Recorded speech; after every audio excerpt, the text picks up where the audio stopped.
Hello everyone. क्या हाल चाल? बढ़िया, वेरी गुड। एक बार फिर हम हाजिर हैं इकोनॉमिक्स के कुछ सवालों के साथ। मेरे साथ आप लोग भी अपनी प्रिपरेशन को जांचिए और देखिए कि आपकी कौन सी यूनिट स्ट्रॉन्ग है और कौन सी वीक, क्योंकि ये सभी सवाल अलग अलग यूनिट से लिए गए हैं। यदि आपका इकोनॉमिक्स का कोई टॉपिक कमज़ोर है या आपके समझ में नहीं आता है तो आप हमें बताएं। हम अपने तरीके से बिल्कुल आसान भाषा में समझाने की कोशिश करेंगे। आई होप कि ये वीडियो आप सबको अच्छा लगेगा। तो शुरू करते हैं। आज का पहला क्वेश्चन, निम्नलिखित कथनों पर विचार कीजिए। कथन 1, प्रतिष्ठित अर्थशास्त्रियों के संबंध में एडम स्मिथ और डेविड रिकार्डो का नाम उल्लेखनीय है। प्रतिष्ठित अर्थशास्त्री कम से कम बचत तथा अधिक से अधिक निवेश करने पर जोर देते हैं। उपरोक्त कथनों में से कौन सा से कथन सही हैं? ऑप्शन ए केवल एक, ऑप्शन बी केवल दो, ऑप्शन सी एक और दो, ऑप्शन डी न तो एक और न ही दो। प्रतिष्ठित अर्थशास्त्री यानी कि पारंपरिक अर्थशास्त्री, क्लासिकल इकोनॉमिस्ट एडम स्मिथ और डेविड रिकार्डो क्लासिकल इकोनॉमिस्ट कहलाते हैं, यानी कथन एक सही है। प्रतिष्ठित अर्थशास्त्री कम से कम बचत तथा अधिक से अधिक निवेश करने पर जोर देते हैं। प्रतिष्ठित अर्थशास्त्री अधिक से अधिक बचत करने पर जोर देते थे, यानी कथन 2 गलत है। सही आंसर क्या होगा? सही आंसर होगा ऑप्शन ए केवल एक। आगे बढ़ते हैं। अगला क्वेश्चन, व्यवसायिक ढांचा से तात्पर्य है। व्यवसायिक ढांचा से क्या तात्पर्य है? ऑप्शन ए अर्थव्यवस्था में विभिन्न क्षेत्रों का स्वरूप, देश में रहने वाले श्रमिकों की संख्या, ऑप्शन बी है। ऑप्शन सी कार्यशील लोगों का विभिन्न व्यवसायों में वितरण, ऑप्शन डी उद्योग क्षेत्र में कार्यशील जनसंख्या का परिणाम। व्यवसायिक ढांचा यानी व्यवसाय मतलब ऑक्यूपेशन, ऑक्यूपेशनल स्ट्रक्चर, व्यवसायिक ढांचा, इससे क्या मतलब है? व्यवसायिक ढांचा से मतलब है कार्यशील लोगों का विभिन्न व्यवसायों में वितरण, यानी कि अलग अलग ऑक्यूपेशन में लगे हुए लोगों की संख्या, उनका किस तरह से वितरण हुआ है, कितने लोग किस ऑक्यूपेशन में काम कर रहे हैं, इसे कहते हैं हम व्यवसायिक ढांचा। आगे बढ़ते हैं। क्वेश्चन नंबर 3, सट्टा प्रायः उत्पन्न होता है। ऑप्शन ए अग्रिम विनिमय बाजार में, ऑप्शन बी स्थिर विनिमय बाजार में, ऑप्शन सी ए और बी दोनों, ऑप्शन डी उपरोक्त में से कोई नहीं। सट्टा कहाँ उत्पन्न होता है? सट्टा अग्रिम विनिमय बाजार में उत्पन्न होता है।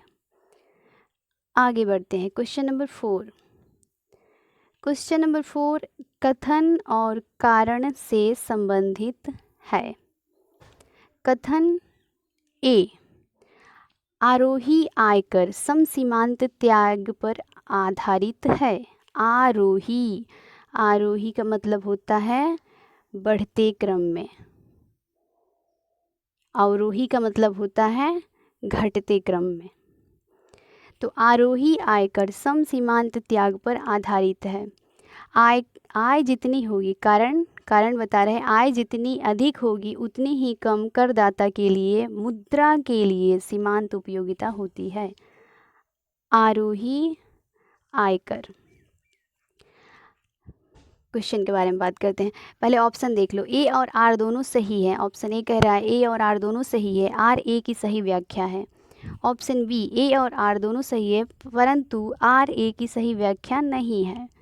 ऑप्शन सी ए सही है और आर गलत है। ऑप्शन डी ए गलत है किंतु आर सही है। सबसे पहले हम इसके बारे में बात करते हैं। आरोही आयकर, ये कह रहा है आरोही, आरोही का मतलब होता है बढ़ते क्रम में। आरोही का मतलब क्या होगा? बढ़ते क्रम। तो जिसकी आय बढ़ रही है, समसीमांत त्याग पर आधारित होता है। आय जितनी अधिक होगी, आय जितनी ज़्यादा होगी, इनकम जितनी ज़्यादा होगी उतने ही कम करदाता के लिए मुद्रा के लिए सीमांत उपयोगिता होती है। करदाता के लिए, किसके लिए? करदाता के लिए मुद्रा के प्रति सीमांत उपयोगिता होती है। इसका आंसर होगा ए और आर दोनों सही है, आर ए की सही व्याख्या है। आगे बढ़ते हैं। क्वेश्चन नंबर 5, न्यूनतम लागत संयोजन वाली फॉर्म को कहते हैं, क्या कहते हैं? साम्य फॉर्म कहा जाता है। ऑप्शन ए साम्य फॉर्म कहा जाता है, ऑप्शन बी प्रतिनिधि फॉर्म कहा जाता है, ऑप्शन सी अनुकूलतम फॉर्म कहा जाता है एंड ऑप्शन डी सीमांत फॉर्म कहा जाता है। न्यूनतम लागत संयोजन वाली फॉर्म को क्या कहा जाता है? सही आंसर होगा अनुकूलतम फॉर्म। न्यूनतम लागत संयोजन, कम से कम खर्च करके अधिक से अधिक पैसे कमाने वाली फॉर्म को कहते हैं अनुकूलतम फॉर्म। बिल्कुल एकदम बढ़िया वाली सिचुएशन में चल रही हो ऐसी फॉर्म। आगे बढ़ते हैं। क्वेश्चन नंबर 6 पेरेटो ने प्रस्तुत किया। ऑप्शन ए वास्तविक कल्याण विचार, ऑप्शन बी व्यक्तिगत कल्याण विचार, ऑप्शन सी संभाव्य कल्याण विचार, ऑप्शन डी सापेक्ष कल्याण विचार। पेरेटो ने क्या प्रस्तुत किया? पेरेटो ने संभाव्य कल्याण विचार प्रस्तुत किया। ऑप्शन सी सही होगा। आगे बढ़ते हैं। क्वेश्चन नंबर 7 फिशर के समीकरण में कीमत स्तर क्या है? ऑप्शन ए एक निष्क्रिय घटक है, ऑप्शन बी एक सक्रिय घटक है, ऑप्शन सी अपरिवर्तनीय घटक है,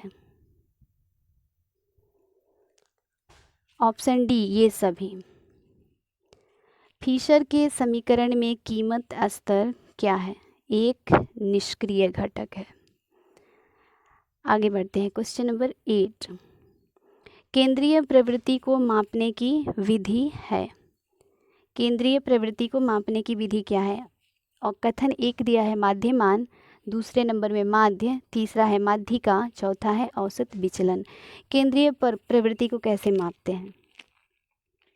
केंद्रीय प्रवृत्ति कूट दिया है। ऑप्शन ए 2 और 3, ऑप्शन बी में है 1, 2 और 3, ऑप्शन सी में है 2 और 4 एंड ऑप्शन डी में है ये सभी।